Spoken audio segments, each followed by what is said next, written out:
And just like that, we are back with week 2 of meal preps. Don't you worry, don't you cry.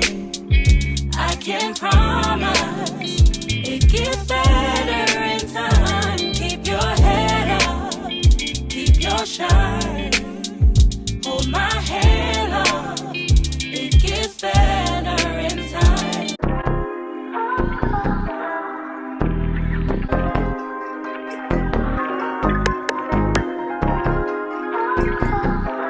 Hi guys, I'm Ree. Welcome back to my channel. If you are new, babe, hit the subscribe button because you're gonna want to stay. If you're returning, hey besties, it's so good to see you guys again. As you can tell by today's title, we're getting into another meal prep. This week's meal prep looks a little bit different than my usual. You will notice that 2 of the 3 recipes that I prepared do not have meat, and that was because I was fasting during this past week. My fast is now over, so I can tell you about it, but I was only able to have fruits and veggies. I was not able to have meat or animal byproducts. The title of this video will say that I have 2 vegetarian friendly meals and 1 pescatarian friendly meals, but mind you, all of my recipes in general are pescatarian and vegetarian friendly. You just have to swap to the proteins that you can eat. I'm gonna make this intro very short because I know you guys just want to see the food. So like I said, 2 of the 3 recipes that I'm making today are vegetarian. The first recipe I'm gonna make is a breakfast item, and you guys always ask me for more breakfast ideas, and I'm trying because now that I only eat twice a day due to my Invisalign, I really need to make sure that I'm prioritizing breakfast and making sure that it's substantial enough so that I'm able to make it through the workday without eating until dinner. So this week I made some quick and easy smoothie bowls. These are so great. First of all, they taste like dessert. They're beautiful. They take so little time. It's like throw everything in a blender, put it in a bowl, and eat it. It's perfect. The second recipe I'm making today is our pescatarian friendly option, and it's a salmon lettuce taco with fresh mango salsa. I loved this dish. Now, I didn't actually meal prep this dish this past week as I was fasting, but I made it a couple weeks ago and I just wasn't able to share the footage with you guys, so I figured I would just throw it in there as a bonus meal today. I loved this dish. Not only did it taste great, but it's so aesthetic to look at, and there are so many colors in it, it just makes you want to eat it. Listen, healthy eating sometimes can be boring and it can be repetitive, but when you have colors, it makes you want to eat it, or at least that's my story. And the last recipe that I'm going to be making is my last vegetarian dish, which is a black bean soup. Honestly, I think the soup was my favorite. It was so good. I don't know why now I'm like a soup girl, but I'm her. All of the recipes that I use will not only be on the screen, but they will be linked down below in the description box, as I found pretty much all of these recipes minus a smoothie bowl on Pinterest, so I'll have those links down below just in case you guys are interested. Also, my macros will be included. You know I post them at the end of every meal, so if that is something that triggers you, babe, just go ahead and skip that part because that's not what we're trying to do. That's all I really have for you guys at this time, so let's go ahead and jump into this meal prep.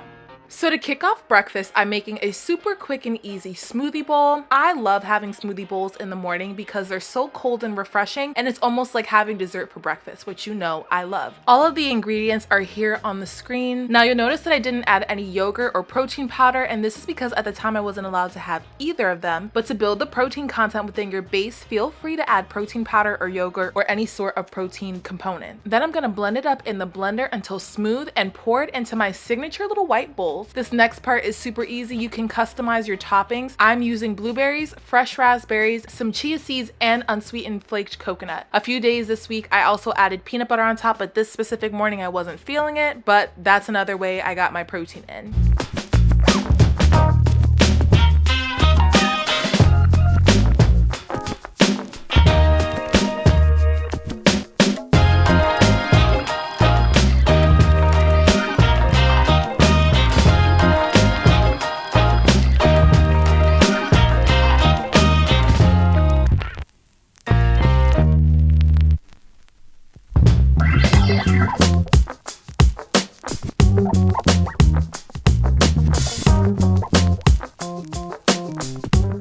Moving on to our next meal, I'm making salmon lettuce tacos with fresh mango salsa. This dish was top tier, okay? When I tell you top tier, impeccable.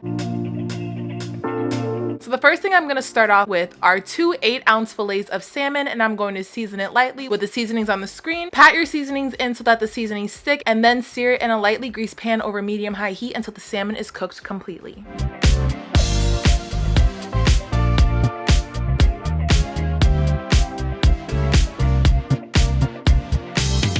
While the salmon continues to cook, I'm gonna start by prepping all of my produce for the mango salsa. So I'm gonna start by chopping 3/4 of a red bell pepper. I wanna keep everything in a small enough dice so that it's easy to eat, followed by half of a jalapeno, half of a red onion, a little bit of cilantro, and then 1 whole mango. I like to score my mangoes and then use a knife to cut the pieces out, but feel free to peel the mango first and then chop them. It's completely up to you. You'll see that I ended up scoring half of the mango originally and then decided to just peel the rest of the mango and chop it, but just do what works best for you.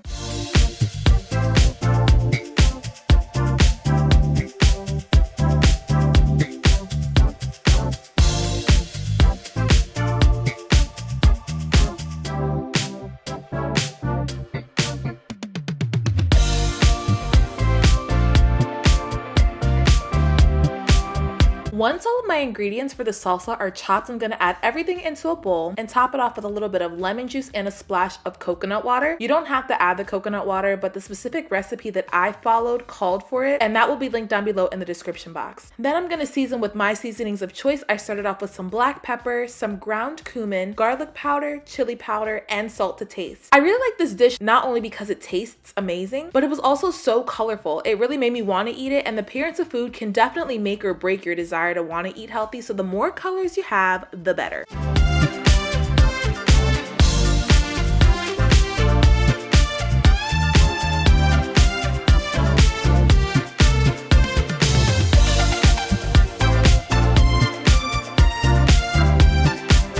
Now, as the salsa is all done and my salmon is now cooling, I'm gonna start to assemble my lettuce cups as the base for my tacos. I'm just using these lettuce cups that I purchased that were already cut from the store, and I'm layering 2 leaves per taco just to get some extra veggies in. Then I'm gonna add about 26 grams of cooked salmon to each taco, and then I'm going to pile on the mango salsa. And when I mean pile, like a mountain of it. I personally did not weigh out how much salsa that I put on each of them because I'm really trying to focus on ingesting whole foods and foods that are going to nourish my body. So I didn't pay too close of attention, but I will put up an estimation of my macros for you to see.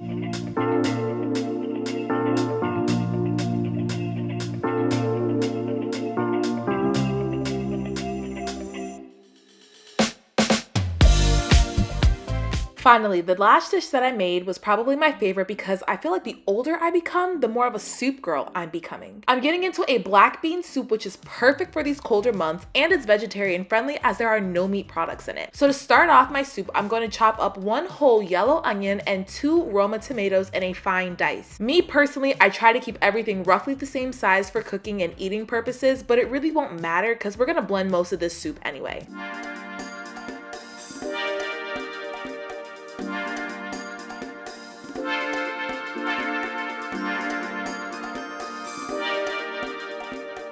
Now that all your veggies are chopped in a preheated pot with 1.5 tablespoons of extra virgin olive oil, it's time to start to sweat our veggies. So just add the onions and tomatoes, followed by as much or as little garlic as you desire. I used about 2 tablespoons, but if that's too much or too little, tweak the recipe to your own palate. The recipe that I used will be linked down below in the description box in case anybody wants to see the specific recipe.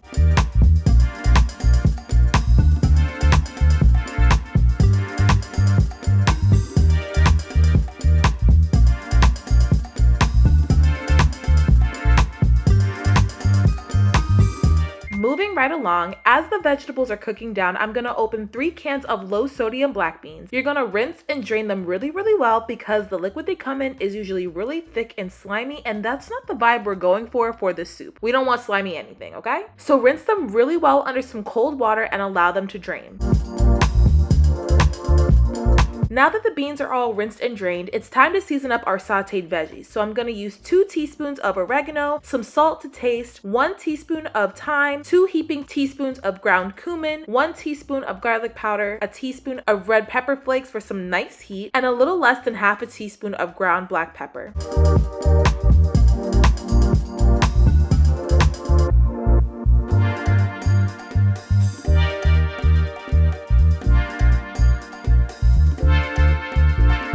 Now you're going to stir your seasonings in and allow them to cook with your vegetables for 3 to 4 minutes until the spices become fragrant.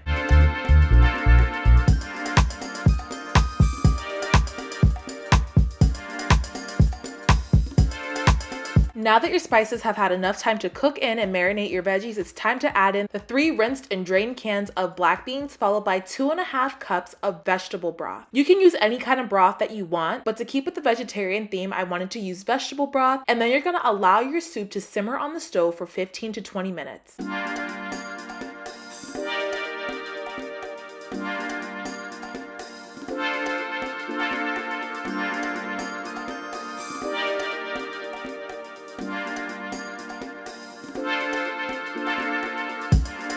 So now you should notice that your soup is super thick, and I'm gonna take mine off the heat and allow it to cool because I don't have an immersion blender. But if you have an immersion blender, this would be a great time to blend your soup to the texture and consistency that you want. I only have a NutriBullet, and I know from personal experience that blending hot soup is a recipe for disasters. So I allowed my soup to cool for about 30 to 40 minutes before blending 3/4 of the soup mixture. I pulsed mine at first because I didn't want it to be smooth, completely smooth like refried beans or like the texture of baby food. I find that I enjoy the texture of smooth with a little bit of chunky, but again, blend to your liking of texture. Now that my soup is blended, I'm just going to add it right back into the rest of the bean mixture, and I'm going to allow it to heat up on the stove. It doesn't look the most appealing right at this time. I completely understand that, but trust me, the soup is good.